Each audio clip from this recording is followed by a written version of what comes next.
옆에 있는 분들과 인사 나누겠습니다. 사랑합니다. 축복합니다. 반갑습니다.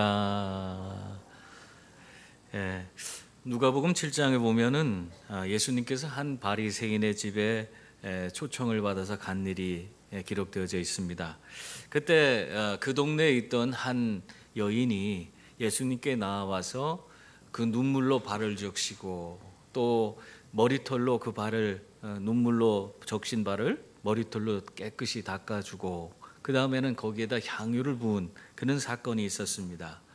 그런 모습을 보면서 이 바리새인이, 예수님을 초청한 바리새인이 무슨 생각을 한 줄 아세요? 그 성경에 보면 그 사람이 이렇게 생각했다고 그래요. 예수님이 참 선지자라면 저 여인이 죄인이었다는 것을 알 수 있었으리라. 그런데 저 여인이 몸에 손을 대는 그런 것을 허락하신 걸 보면은 예수님은 참 선지자가 아니다, 그런 생각을 하는 거예요. 그것을 예수님이 아셨을까요? 모르셨을까요? 거기 보면 예수님이 다 알고 계세요. 예수님은 우리의 마음속까지 꿰뚫어 보시는 그런 분이신 줄 믿습니다. 예수님이 그걸 다 꿰뚫어 보시고 그에게 한 말씀을 하세요. 뭐라고 하냐면, 어떤 사람이 빚진 자가 둘이 있는데 그 사람에게 빚진 자가 둘이 있는데 한 사람은 500데나리온, 한 5천만 원? 하루 품삯을 10만 원이라고 한다면 500일 동안 번 거니까 얼마 되겠어요? 그 5천만 원 정도 되지 않겠어요? 아닌가? 계산이 잘 안 돼요. 계산되는 사람은 한번 계산해 보세요. 500데나리온을 빚졌고 한 사람은 50데나리온을 빚졌어요. 그러니까 10배 차이가 나죠. 그런데 이 두 사람이 그 빚을 갚을 능력이 없어요. 그랬을 때에 그 빚을 꿔준 자가 그 빚을 탕감해 줍니다. 그러면 그렇게 탕감해 줬을 때 누가 더 이 빚을 탕감해 준 자를 사랑하겠느냐? 예수님이 이 바리새인에게 그걸 물었습니다. 여러분은 누가 더 사랑할 것 같습니까? 우리 생각대로 많이 탕감받은 자가 더 사랑할 것입니다. 이 바리새인이 그렇게 얘기했어요. 우리도 그렇게 생각하잖아요. 그러니까 예수님이 그 얘기를 다 들으신 후에 이런 얘기를 합니다.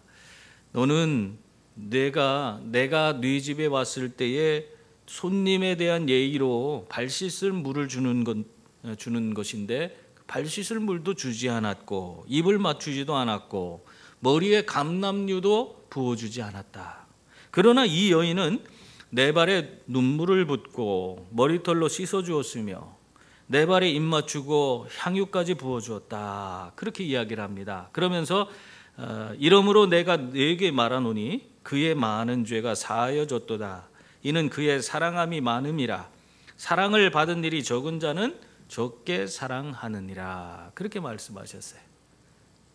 바리새인이 한 행동은 사랑을 적게, 예수님께 받은 사랑이 적어서 그렇게밖에 행동을 못했다는 거죠. 여러분, 이 말씀들을 우리가 그냥 묵상해 보면은 큰 죄를 용서받은 사람이 하나님을 더 사랑한다 하는 것을 우리가 그냥 알 수가 있죠. 로마서 5장 20절 말씀에서도 죄가 더한 곳에 은혜가 넘쳤다, 이렇게 이야기를 하고 있어요. 그래서 이런 말씀을 우리가 읽다 보면은 우리도 모르게 참 어떻게 보면 잘못된 생각에 빠질 수가 있어요. 뭐냐면, 그렇다면 우리가 하나님을 더욱 사랑하기 위해서 우리가 더 큰 죄를 지어야만 하지 않는 것이냐? 저 큰 죄를 지으면 거기에 더 큰 하나님에 대한 사랑이 주어지는 것이 아니냐? 그런 생각할 때가 있습니다. 여러분은 어떻습니까? 여러분의 생각은 더 큰 죄를 져야 하나님을 더 사랑할 수 있을 것 같아요? 이것에 대해서 오늘 바울이 답변을 주고 있는 겁니다. 바울이 이것에 대해서 뭐라고 하고 있습니까? 오늘 그럴 수 없느니라, 그렇게 얘기하고 있어요. 왜 그러냐? 먼저 성도가 죄에 대해서 죽은 자기 때문에 그럴 수 없다, 그렇게 말씀하고 있습니다. 오늘 1절 2절 말씀 보세요. 우리 한번 같이 읽어볼까요? 그런즉 우리가 무슨 말을 하리요? 은혜를 더하게 하려고 죄에 거하겠느냐? 그럴 수 없느니라. 죄에 대하여 죽은 우리가 어찌 그 가운데 더 살리요? 그렇게 말씀하고 있어요. 은혜를 더하기 위해서 우리는 더 큰 잘못을, 큰 죄를 저지르는 그런 일을 할 수가 없다는 거예요. 해서도 안 된다는 거죠. 왜냐하면 우리는 이미 죽은 자이기 때문에 그럴 수도 없다는 겁니다.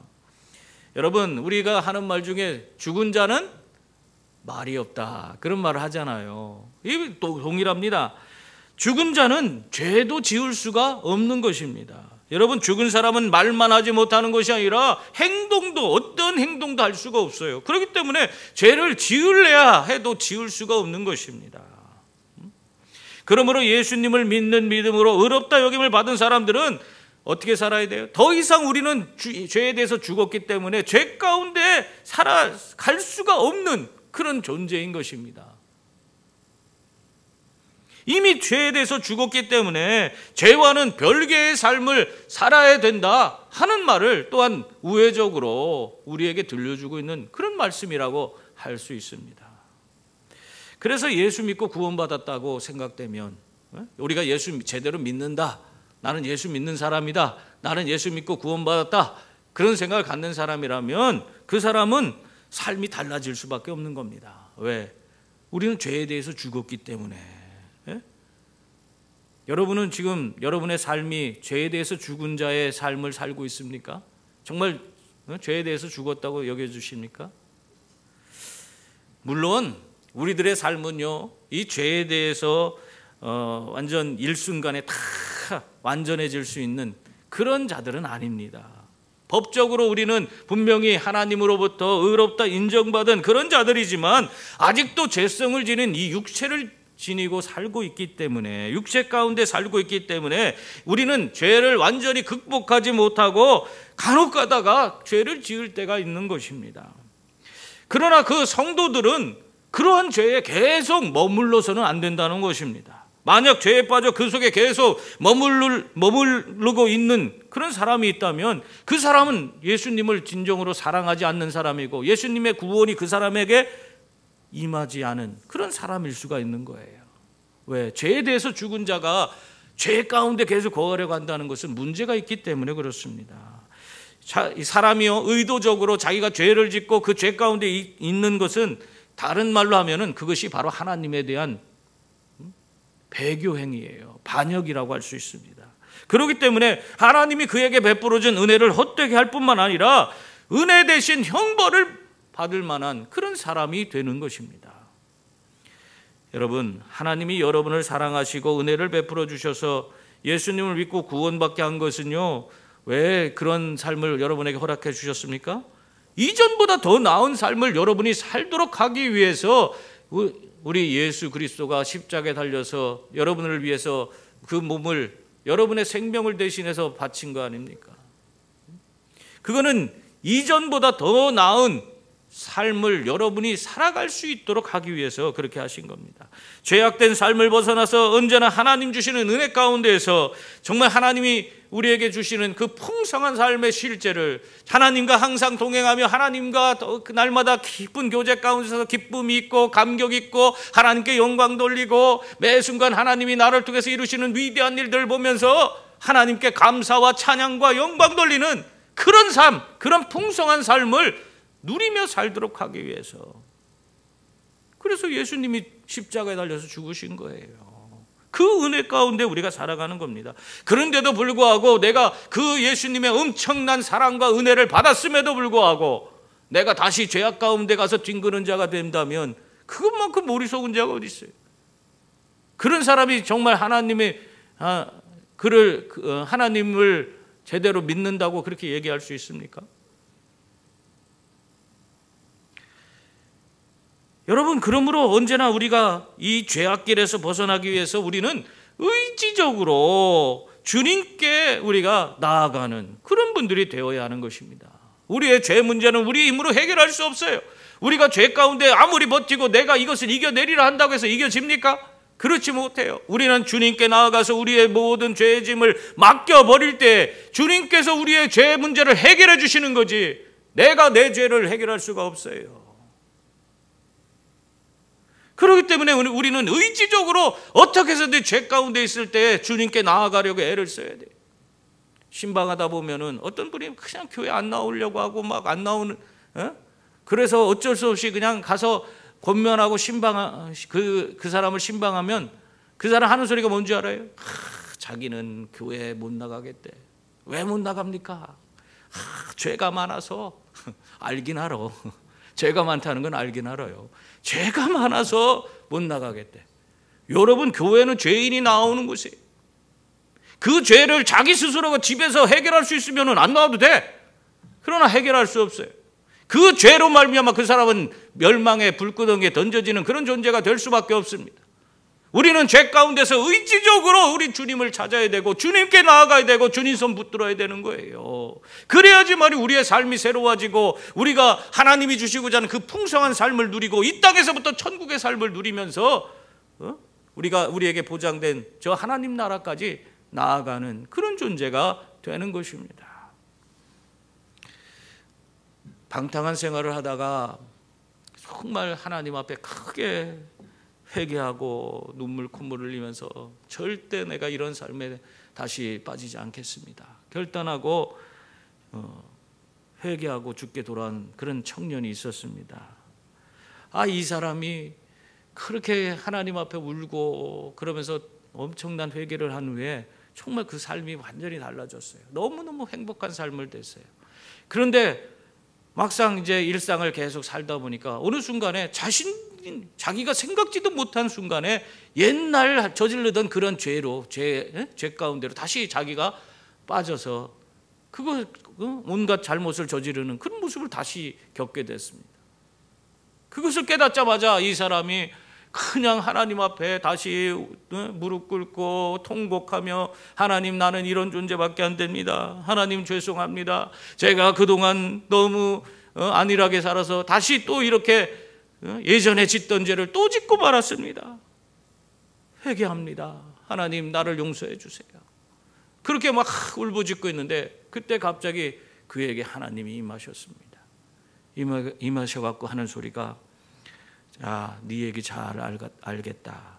그런데 죄를 또 지었다니 무슨 죄가 또 있냐? 그렇게 물으시더래요.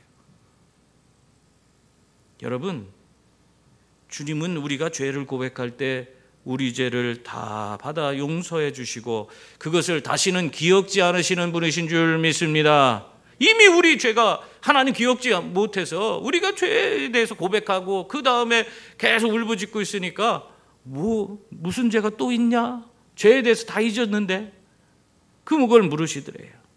여러분, 우리가 죄를 짓고는 그 과거 죄에 대한 죄책감이나 또 스스로가 자기를 자책하면서 그러면서 나는 하나님께 나아갈 수 없는 그런 존재입니다. 나는 죄인입니다 하면서 스스로 자기를 달달 볶는 그런 사람들이 있어요. 물론 그것도 못 느끼는 사람도 많지만 그렇게 느끼는 사람은 훌륭한 사람이에요. 근데 사실은 우리가 우리 스스로를 자꾸 죄인이라고 여기고 자책하게 만드는 것은 사단 마귀가 하는 짓이에요. 그걸 통해서 하나님 앞에 내가 더 나아가지 못하도록 나를 가로막고 내가 오히려 내 죄로 인해서 내가 넘어지도록 하기 위해서 자꾸 나는 내 죄를 이미 하나님이 다 용서해 주셨음에도 불구하고 스스로가 죄책을 느끼며 살도록 만드는 겁니다. 여러분, 그런 삶에서 벗어나야 돼요. 하나님은 여러분이 죄를 고백하는 순간 그 모든 죄를 다 도말하여 준다고 했어요. 이게 도말한다는 것은 뒤로 던져서, 뒤에는 눈이 없잖아요. 뒤로 던져서 다시는 내가 기억지 않겠다. 그런 약속입니다. 하나님이 그렇게 하시겠다고 했어요. 그러므로 여러분, 하나님께서 내 모든 연약함과 내 모든 잘못과 죄를 다 용서해 주셨다는 그 사실을 기억하고 하나님이 주신 은혜의 길로 나아가시는 성도들이 다 될 수 있기를 바랍니다. 또한 성도는 예수님과 하나 되어 세례를 받은 자라고 그렇게 말하고 있어요.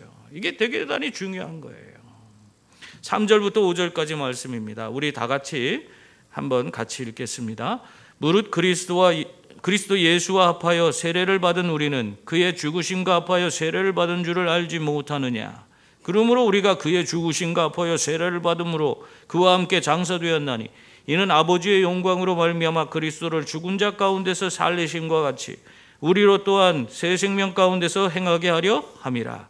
만일 우리가 그의 죽으심과 같은 모양으로 연합한 자가 되었으면 또한 그의 부활과 같은 모양으로 연합한 자도 되리라. 아멘. 오늘 세례라는 단어를 우리에게 사용해서 말씀을 전하고 있는데요. 이 세례라는 의미가 두 가지가 있습니다. 여러분, 세례라는 것은 먼저 우리를 죄에서 씻는다는 그런 의미가 있어요. 죄를 씻는 거, 그런 의식이죠. 또 한편으로는 예수 그리스도와의 완전한 연합을, 하나됨을 의미하는 것입니다. 세례의 의미는 그거예요. 내가 세례 받음으로 나의 죄를 씻고 예수님과 온전히 하나 됐다 하는 것의 고백입니다. 그래서 바울은 우리가 성령 세례를 받음으로 예수님과 합하여 이미 죽고 장사 지낸 바 된 그런 존재들이라고 말하고 있습니다. 여러분, 이미 예수님과 함께 우리의 죄가 우리는 이미 예수님과 함께 우리 모든 것을 어떻게 했어요? 십자가에서 같이 함께 죽고 장사되었어요. 그래서 더 이상 우리는 죄의 지배 아래 있지 않다 하는 것을 의미하는 것입니다. 여러분, 우리들의 이렇게 옛사람은 예수님과 함께 십자가에서 다 죽은 줄 믿습니다. 그렇다면 지금 나는 어떻게 살아있는 것입니까? 그것은 예수님께서 죽은 자 가운데서 다시 살리신 것 같이, 하나님께서 예수님을 죽은 자 가운데서 다시 살리신 것 같이 예수님 안에서 우리도 살리셨기 때문에 거듭나게 된 것입니다. 여러분, 왜 이렇게 우리를 예수님과 함께 장사되게 하고 또 예수님과 함께 살리신 것입니까? 그것은 옛 죄인의 그 모습에서 벗어나서 새 생명 가운데 살게 하기 위해서, 더 나은 인생을 살아가게 하기 위해서, 이제 거듭난 삶을 살기 위해서, 예수님 안에서 새로운 생명을 받고 그 생명으로 말미암아 더 나은 풍성한 삶의 실제를 누리며 살게 하기 위해서 우리를 이렇게 예수님과 함께 옛 죄의 모습을 지닌 자아는 죽게끔 그렇게 만든 것입니다.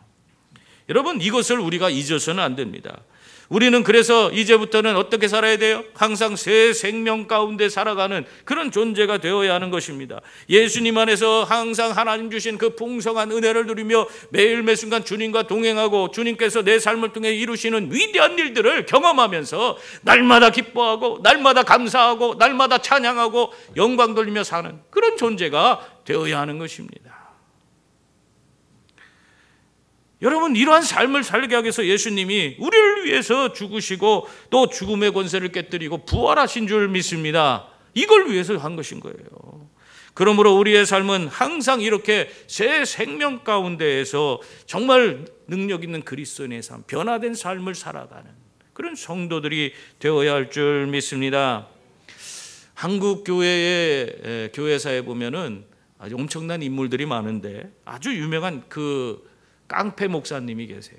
김익두 목사님. 우리 다 들어봤죠. 이분은 예수 믿고 회개한 다음에 부고장을 자기를 아는 사람들에게 다 돌렸어요. 완전 그 시장 사람들 뭐 다 돌렸어요. 김익두는 죽었다. 그러니까 사람들이 신났어.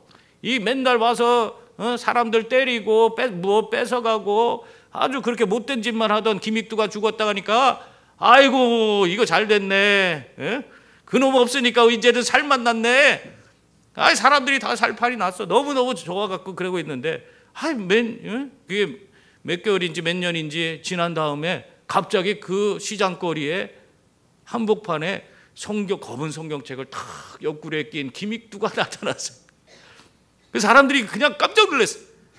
자기 죽었다고 부고장 다 돌려갖고 다 죽은 줄 알았는데 갑자기 깡패 김익두가 살아서 온 거예요. 근데 성경책을 끼고 와갖고는 와서 막 전도를 하네.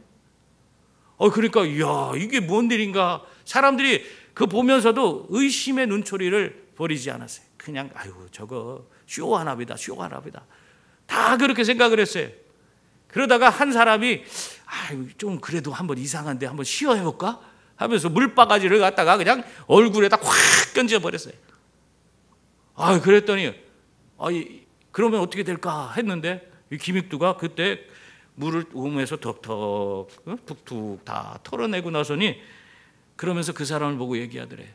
너는 옛날 김익두가 죽었다는 사실을 기뻐해라. 그러지 않았으면 넌 요절났을 거다. 그렇게 얘기를 했대. 여러분, 옛사람은 죽었습니다. 옛날 깡패 김익두는 죽었어요. 그래서 변화된 그런 새 삶을 살아가는 것입니다. 우리도 마찬가지. 우리의 옛사람은 다 이미 죽은 줄 믿습니다. 예수님과 합하여 우리는 십자가에서 이미 죽었어요. 6절 7절 말씀 보세요. 그것에 대해서 이렇게 얘기하고 있어요. 우리가 알거니와 우리의 옛사람이 예수와 함께 십자가에 못 박힌 것은 죄의 몸이 죽어 다시는 우리가 죄에게 종노릇하지 아니하려 함이니 이는 죽은 자가 죄에서 벗어나 의롭다 하심을 얻었음이라. 아멘. 여러분, 그러므로 우리는 다시 죄에게 종노릇하는 자가 되어야 할까요? 되지 않아야 될까요? 되어서는 안 되는 거예요. 이미 죄에 대해서 죽었어요. 예수와 함께 십자가에 못 박혀 죽었어요. 우린 더 이상 죄에 종노릇하지 않게 하기 위해서 우리가 그렇게 예수님과 함께 죽은 것입니다. 이러한 은혜를 우리는 날마다 기억하고 매일 매 순간 나는 십자가 아래 죽노라 하는 바울의 고백처럼 매일매일 나는 이미 십자가에서 예수님과 함께 죽었다. 나의 옛사람은 죄의 모든 죄를 짓고 그렇게 못되게 살던 나의 모든 옛사람은 이미 십자가에 죽었다. 그렇게 고백하면서 새 생명 안에서 살아가는 성도들이 다 될 수 있기를 바랍니다. 그리고 또한 성도는 하나님께 대하여는 산자로 여길지어다. 그렇게 말씀하고 있습니다. 8절 9절 말씀 보세요. 만일 우리가 그리스도와 함께 죽었으면 또한 그와 함께 살 줄을 믿노니 이는 그리스도께서 죽은 자 가운데서 살아나셨으며 다시 죽지 아니하시고 사망이 다시 그를 주장하지 못할 줄을 알미로라. 그렇게 말씀했습니다. 예수님은 죽은 자 가운데서 다시 살아나셨습니다. 사망 권세를 깨뜨리신 것입니다. 그래서 더 이상 사망이 어떻게 해요? 예수님을 주장할 수가 없다. 그렇게 말씀하고 있는 거예요. 바로 이 사망의 모든 권세를 깨뜨리신 분이 바로 우리 구주와 주인이신 줄 믿습니다. 그러므로 우리가 예수님과 함께 죽었으면 또한 예수님과 함께 우리도 사망의 권세를 깨뜨리고 다시 부활하는 그런 성도인 줄 믿습니다. 그래서 우리는 영생을 누리게 된 거예요. 사망이 주장할 수 없듯이, 예수님을 사망이 주장할 수 없듯이 예수님 안에서 죽고 예수님과 함께 부활한 성도들은 다시는 사망이 그를 주장할 수가 없는 거예요. 그래서 여러분이 영생을 얻은 자가 된 줄 믿습니다. 그것을 오늘 말씀하고 있는 거예요. 그러므로 우리는 예수님과 하나 될 때 구원받고 영생을 누리는 자가 되는 거예요. 이 사실을 기억할 수 있기를 바랍니다. 직장 사역을 하는 그 방성기 목사님의 책에 보면 이런 글이 있어요. 자기 유학 시절 얘기인데, 자기가 유학할 때에 유학 시절에 한 교수님이 아주 원면 쇼를 인상 깊게 그렇게 한 적이 있다고 합니다. 그게 뭐냐면 이분이 와서는 예수 믿는 사람들은 일단 그리스도 안에서 죽은 것입니다. 그러시더니 강단에서 그냥 누워버리시더래. 죽었다. 그래서 누웠대요. 그러다가 강단 위에서 막 계속 이야기하시다가 하나님을 위한 일을 해야 된다 뭐 그런 얘기가 나오면 벌떡 일어나서 막 강조하고 하나님 일이 뭐고 뭐 하나님 일에 대해서 이야기를 하더래요. 그러다가 또 죄에 관련된 이야기가 나오면 또 강단에 벌떡 누워버리더래. 그래서 누워서 막 계속 이야기를 하시는데, 그거는 그런 자꾸 하나님 일을 이야기할 때는 일어나서 얘기하고 죄에 대해서 이야기할 때는 누워서 얘기하고 그걸 반복해서 계속 이야기하다가 그 교수님이 하는 얘기가 바로 이것이 그리스도인의 삶입니다. 그렇게 이야기했다고 합니다. 여러분 마찬가지예요. 이러한 삶이 우리들의 삶이에요. 하나님이 일을 할 때는 신자로서 힘있게 일어나서 정말 열심히 일하다가도 죄된 일에 대해서는 죽은 자가 되어서 죄가 틈타지 못하게 하는 그런 삶을 살아야 하는 것입니다. 그것이 우리 성도들의 삶이에요. 죄 짓는 일에는 막 힘을 내서 하다가 하나님 일은 아유 나는 하나님 힘 없어요 하면서 그거 아니란 말이에요. 거꾸로예요. 거꾸로. 그래서 성경은 뭐라고 하겠어요? 죄에 대해서는 죽은 자요 하나님께 대하여는 산자로 여길지어다 그렇게 말하고 있는 거예요. 10절 11절 말씀 보세요. 거기 보면 그가 죽으심은 죄에 대하여 단번에 죽으심이요 그가 살아계심은 하나님께 대하여 살아계심이니 이와 같이 너희도 너희 자신을 죄에 대하여는 죽은 자요 그리스도 예수 안에서 하나님께 대하여는 살아있는 자로 여길지어다 그렇게 말씀하고 있습니다. 한마디로 우리 성도들은 예수님과 함께 죽음에 참여함으로 죄에 대해서는 죽어서 완전히 죄와는 상관이 없는 존재가 됐다. 죄로부터는 자유한 존재가 됐다. 그 사실을 기억하고 먼저 살아야 된다 하는 것을 말하고 있는 것입니다. 그래서 우리가 하나님 나라 가는 그날까지 우리는 부단히 성령의 능력으로 죄와 싸우면서 하나님이 기뻐하는 삶을 사는 그런 분들이 되어야 하는 것입니다. 또 그리스도 안에서 하나님께 대하여는 사는 자들이 되어서 하나님이 주신 새 삶을 살아가는 그런 분이 또한 되어야 하는 것입니다. 여러분, 하나님이 주신 새 삶을 살아간다는 것이 무엇입니까? 여러분, 그런 것에 대해서 자꾸 여러분이 인식을 해야 돼요. 그냥 예수님 믿기 전이나 믿은 후나 나는 똑같아. 아무 느낌도 없어. 아무 변화도 없어. 그 이상하지 않아요? 거듭났다고 성경은 말하고 있는데 거듭난 삶의 실제가 내 삶에 주어지지 않고 있어. 그러면서 나는 예수 믿는데, 나는 예수 믿는 사람이래. 그런 억지가 어디 있어? 거듭난 사람은 거듭난 삶의 실제가 그 삶에서 나타나야 되는 거예요. 그래야지 거듭난 거지. 주인이 바뀌었는데, 예수님이 내 인생의 주인이 되셨는데 달라져야죠. 달라지지 않으면서 끝까지 자기는 예수 믿는다고 그래. 그건 자기 생각이지.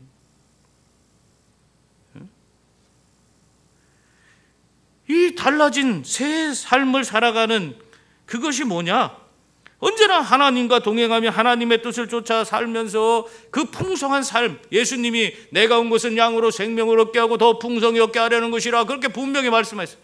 우리가 예수님을 믿음으로 말미암아 우리 삶이 달라진 거예요. 우리 주인이 달라졌어요. 예수님 우리 인생의 주인이 돼서 나와 함께 하시면서 그분이 정말 하나님과 날마다 함께 동행하며 하나님 주신 은혜와 복을 누리며 매일 매순간 내 삶을 통해서 이루시는 위대한 일을 보고 날마다 감사하며 찬양하며 영광 돌리고 매일매일 기쁨과 감격이 넘치는 그런 삶을 살게끔 만들어 주시는 거예요. 그게 풍성한 삶이에요.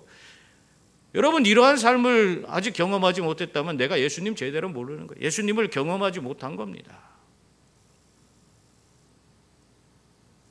이 부분에 대해서 우리가 아무도 강조해 주지 않아요. 그냥 형식적인 예수 믿고 그냥 헌금만 잘 되면 그냥 교인인 것처럼 그런 생각을, 그런 식으로 교회가 또 받아주기 때문에 그게 아니에요. 여러분이 주님께서 여러분을 다스리는 삶, 주님이 여러분을 통해서 하나님의 위대한 일들을 나타내고 드러내는 그 삶 속에서 정말로 이 내면에서 억누를 수 없는 기쁨과 감격이 넘쳐나는 삶이 여러분 삶에 주어져야 돼. 그게 바로 풍성한 삶이에요. 풍성한 삶.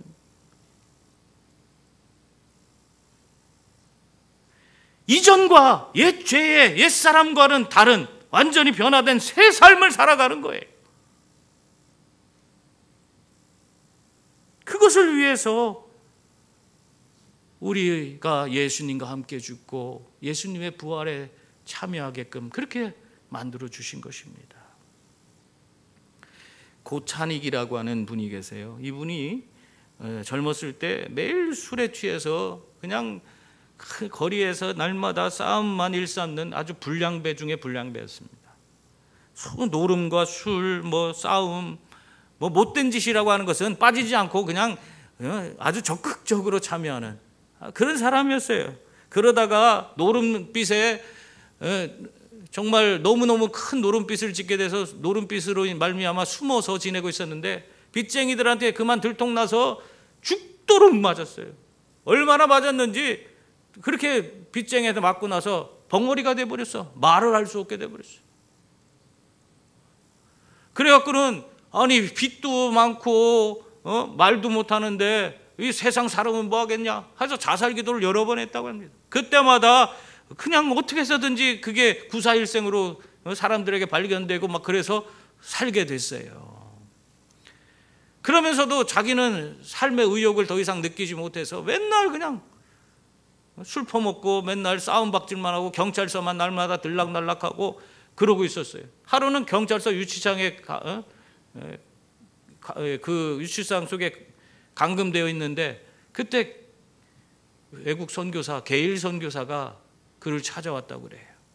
그래서 게일 선교사가 와서는 그에게 막 복음을 전하는데 선교사가 말하는 게 어눌하잖아요. 잘 그거 알아들을 수도 없고 뭔 소리 하는지 근데 하나님에 대한 뭔 얘기를 하는데 그것을 대해서 자기가 받아들일 준비도 안 됐는데, 그러고 나서 뭐 아무튼 그냥 듣는 둥 마는 둥 하고 가는데, 그 게일 선교사가 가면서 선교지 한 장을 줬다는, 그 전도지 한 장을 줬다는 겁니다.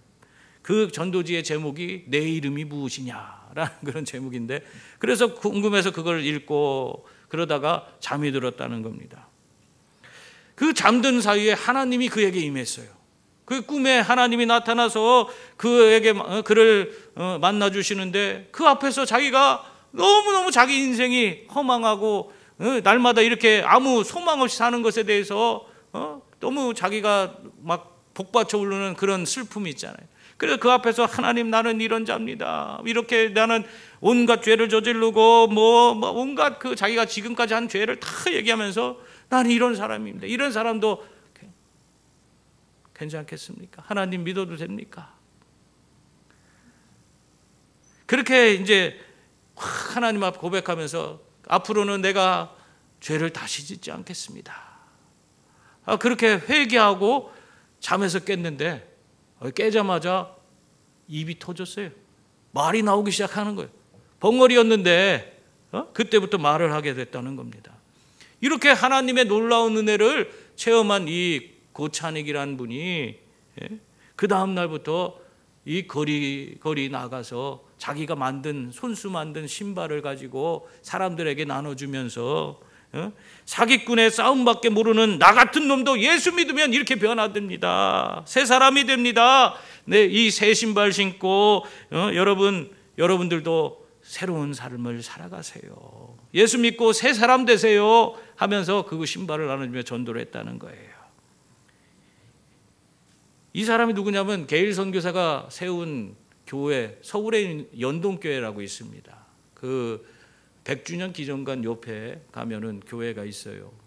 이 연동교회의 초대 장로, 고찬익 장로 이야기입니다. 여러분, 이 사람은 예수 안에서 죄에 대해서 죽고 하나님께 대하여 새롭게 산 자가 되었습니다. 성도님들, 예수님 안에서 자신이 죄에 대하여는 죽고 하나님에 대하여는 산 자로 여기며 정말 이렇게 고찬익 장로처럼 변화된 새 삶을 살아가는 그런 성도들이 다 될 수 있기를 바랍니다. 그것이 예수님 안에서 우리를 부르신 하나님의 뜻입니다. 기도하겠습니다. 은혜로우신 하나님,